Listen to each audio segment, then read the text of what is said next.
In today's episode, we'll explore the rise of Chongqing's new energy vehicle industry, hear from the Belt and Road journalists on Chongqing's appeal, discover why overseas tourists love Chongqing, and finally, review Chongqing's global media highlights this week.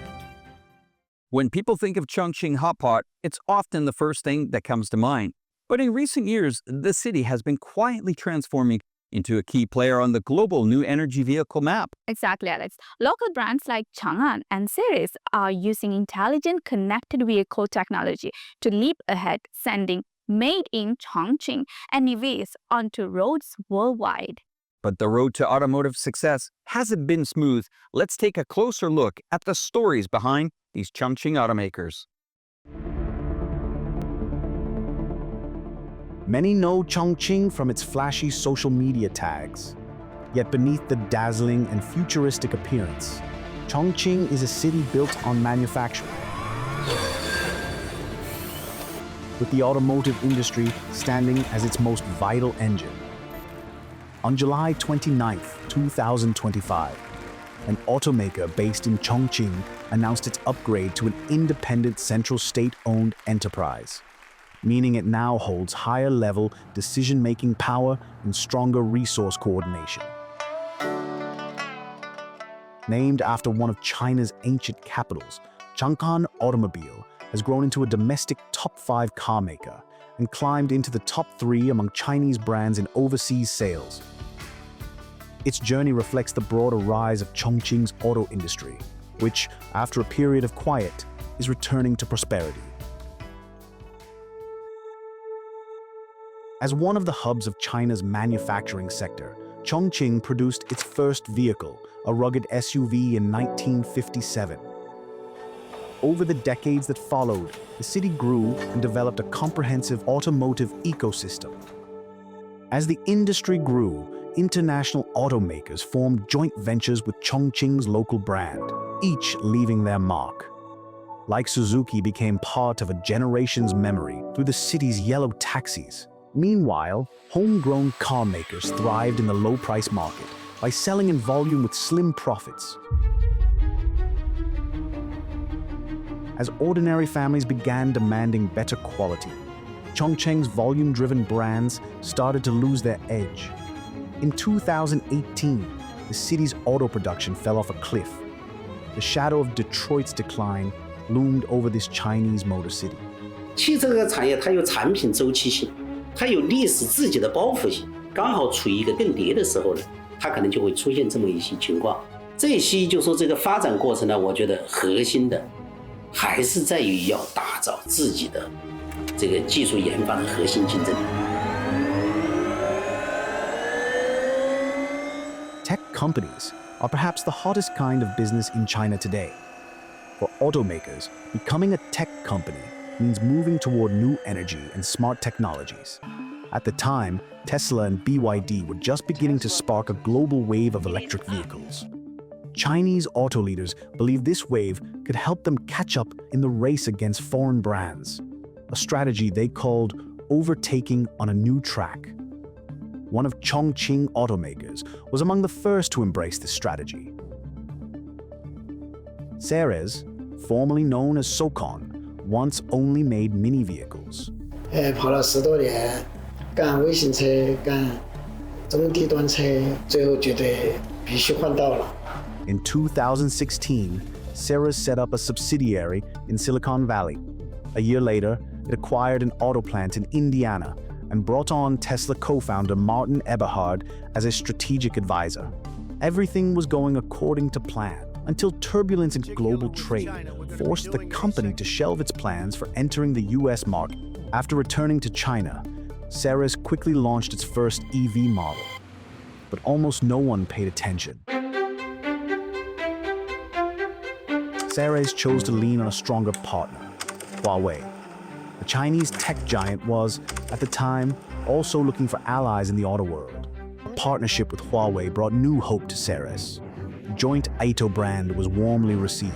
Early models M5 and M7 succeeded, while later M9 and M8 broke sales records and upgraded Seres' image into the luxury market. Once dominated by Mercedes and BMW, The high-end segment now feels Ato's challenge.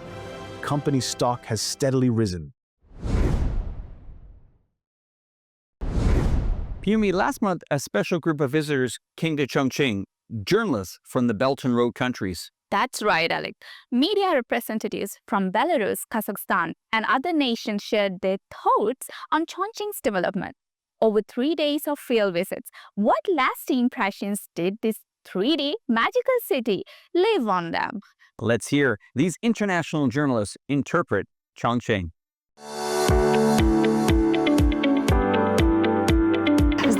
Hello, my name is Natalia. Today, we are in Chongqing with media professionals from Belarus, Kazakhstan, and Uzbekistan, participants of Chongqing Belt and Road Journalists Station Discover Chongqing Tour. Please introduce yourselves.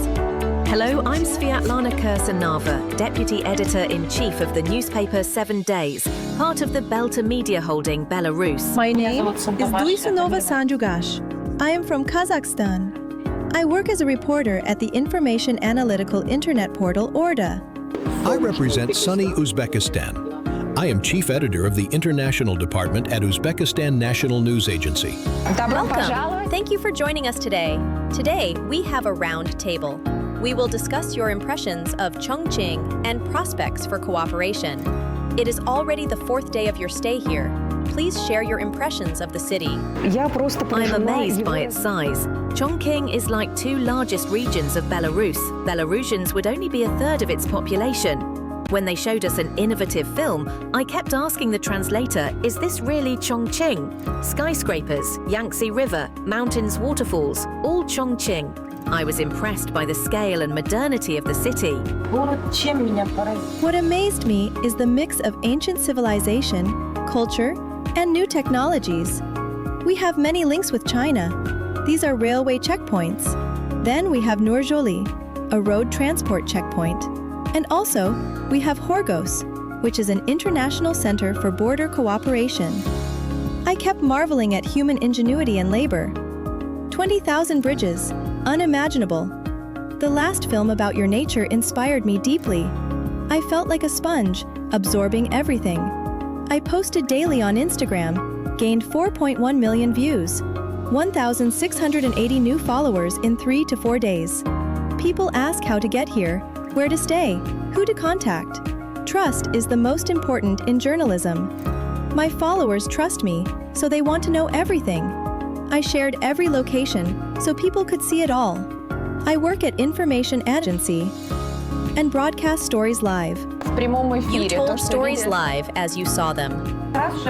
Yes, I shared immediately, so nothing was missed. My followers were amazed, as much as I was. If views increase to 4 million, then Chongqing, the city, China, and culture are interesting. I thought about China, a huge country. It consists of huge cities and provinces. China uses all these territories, and every place is developed in China, including Chongqing. With China's expanding visa-free Friends Circle, Chongqing received 923,000 inbound tourists in the first half of 2025, a 77% year-on-year increase, which is truly remarkable. Absolutely. I've noticed more and more foreign faces in Chongqing. Our reporters randomly interviewed tourists from US, Saudi Arabia, and elsewhere, who shared many reasons why they fell in love with this city. Let's follow the camera and uncover Chongqing's unique charm. Hello guys, it's Nan from iChongqing. You know, the inbound tourists in Chongqing has surged to 900,000. What makes Chongqing so attractive? Let's find out. I'm from Norway. Saudi Arabia. Fagur, United States. From London. And we are from Spain. From Venezuela in South America. Come everyone in China. It's really cool, really interesting and unique. A beautiful and unique city in social media. I heard a lot about Chongqing. This morning I walked across the bridge and walked along the park next to the river. There was absolutely nobody. So from 7 o'clock in the morning to 10 o'clock in the morning, it's delightful. But at night, it's a zoo. I think just the vertical lifestyle. I mean, I knew that about Chongqing before I came, but for example, my hotel basically functions as an elevator. So, and it took a while to figure out, go to the 22nd floor, and then you can go to the area. It's the first floor, then you go down to the river. So. First time to Chongqing, about 20 times to China. We heard that Chongqing was very famous, one of the largest cities in the world, one of the most modern, exciting cities in the world, and that's why we wanted to come to visit it. We were down by the caves, we were up by the Raffles Hotel, we were in Yibitsi, Lidzba. We've been all around the centre, and then we'll do some more travelling as well. We'll go to the caves tonight for Chongqing Hopao. I also love to see how used the space is. Every single corner, every single bit where you can put something in, a shop, a stall, everything. It's got that, and it's very unique for that, I think. I've really liked actually seeing it from below. So walking near the river, getting down the stairs near either Raffles City or near the Grand Theatre, it's really interesting to see the city from the river level, because you can kind of still see how it's built on platforms and stilts still. Like you can see walkways, you can see a lot of the infrastructure from below as well, which is really nice. The restaurant, hot pot restaurant, the largest in the world. Yes. The Pipayan restaurant was so impressive for me. Yeah, it's so different. The cities we have in Spain, so different. Like this skyline, the buildings, the lights in the night is really impressive. Yeah. It's very beautiful.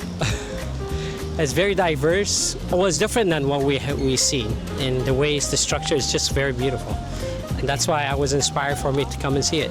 The city light is gorgeous. At night is beautiful. It's just a little hot at this time of the year, but other than that, it's very nice. This week, what stories have put Chongqing in the international spotlight? Let's take a look at the global headlines. Recently, NBA superstar Stephen Curry visited Chongqing, attracting extensive attention from both domestic and international media. International media outlets such as CNBC, Motorcycle Sports, Times of India, Italy's Pianita Basket, and the United Arab Emirates Viry, as well as China's leading official media, including Global Times, China Daily, and Xinhua, have published numerous reports. The comprehensive coverage highlighted the global influence and enthusiastic response brought by Curry's trip. In addition, Chongqing's innovative urban development have also drawn attention from international media. Ban TV produced a feature report showcasing how Chongqing is transforming its geographical disadvantages into unique development assets through technology and strategic planning. The discovery of China's first large-scale Permian shale gas field in Hubei province and Chongqing has been officially confirmed. China's leading official media such as CGTN, Global Times, and People's Daily Online have all released relevant reports. The public welfare activity Chinese and foreign youth jointly protect the lucid waters and lush mountains, Nanchuan Tour, held in Chongqing, was covered by CGTN. Foreign Ministry spokesperson Lin Jian shared a video of Chongqing's monorail automatically switching tracks on the X platform, which triggered an overseas upsurge. The video has received over 3.2 million views and approximately 3,200 likes. That's all for today's episode. Thanks to Pumi for her wonderful insights. Thank you, Alex. And thank you all for watching. We'll bring you more Chongqing stories next time. Let's meet. Showcasing new Chongqing to the world. I'm your host, Alex. Thanks for watching. Bye for now. And I'm Pumi. Bye-bye.